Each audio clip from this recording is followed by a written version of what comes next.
Hello, Grace Community Church. Today is March 4, and we're continuing our journey going cover to cover through the Bible. And today we're looking at Numbers chapter 16, 17, and 18. Now, as we look at this passage, we see that there's a narrative passage telling us a story of what happened. And there's also law giving, which is specific instructions that need to be applied to the community, in this case relating to Levites and the temple. Now, when I look at a passage like this, I'm like you. There are curious things, and there are things that I just do not understand. And this is one of those difficult passages, because how many times are the people going to revolt against Moses?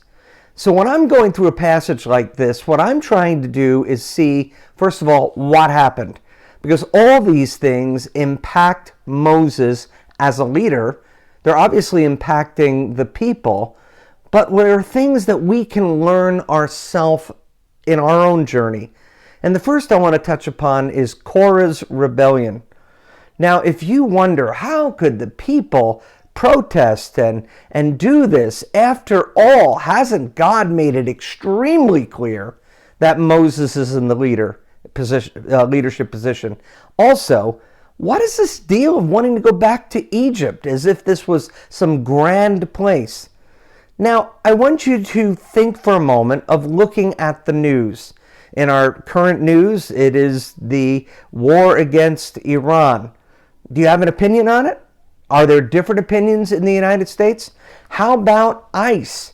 What is your position relating to people who are here not by legal means? What should the government do? Of course, we're all united in this country on these things. Not being sarcastic, of course we're not. And so when you look at the division that's taking place here, keep in mind, people are people.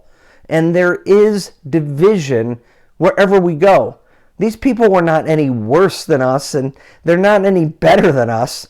But what we can observe are some important qualities. One is, I think the dissension that they're bringing up in the community is not a healthy thing.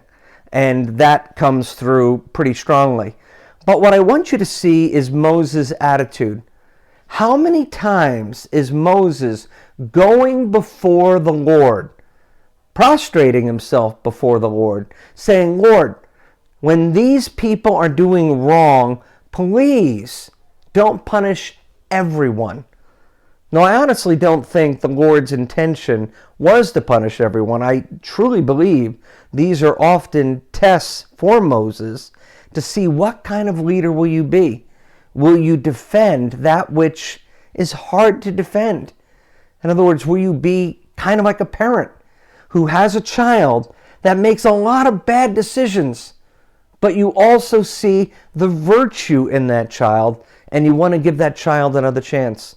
What I learn in this passage is I want to lead like Moses and be an advocate for the people. Not just the people who are always saluting and saying, yes, I'll do it your way, but even for the people that are difficult to deal with.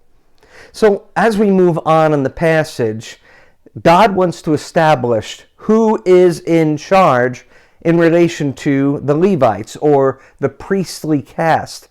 And he sets up this challenge, which I have on the screen behind me, and that is all these rods or staffs are set up, but only one is going to be blooming. These are dead pieces of wood, and yet this rod blooms, and from this point on, it's going to be associated with the Ark of the Covenant. When I see this, I see that God elevates somebody to a person that he feels is going to be the right person for leadership. One of the interesting things I find in my Bible class going through 1 Samuel is David's high respect for the Lord's anointed, who is Saul. Now, David is also the Lord's anointed and will be king after Saul, but I still see David respecting that authority. What we don't see with the people of Israel is a respect for Moses and his authority. This reminds me that I want to respect authority. Finally, this passage wraps up with a discussion of priests and Levites and who is to do what tasks and how the Levites who don't get a portion of land are to be cared for and who is supposed to be doing the tasks among them. Now, interesting thing, it says that all firstborn, human or cattle, are the Lord's. Now, what does that mean in relation to humans? It means that the firstborn son would be responsible to serve with the Levites if needed. But because there were sufficient Levites, that was generally not taken advantage of. The principle overall, though, is that God claims his right over all. And since he is the creator and I am the created, it is my role and responsibility to respect that. So how do I look at this passage overall? A lot of things I don't fully understand, even looking at commentaries. But I do see in Moses a man, a leader, who is an advocate for the people.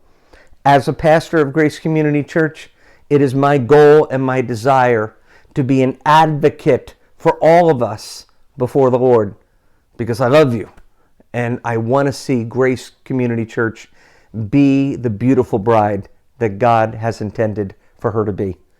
God bless you and have a great day.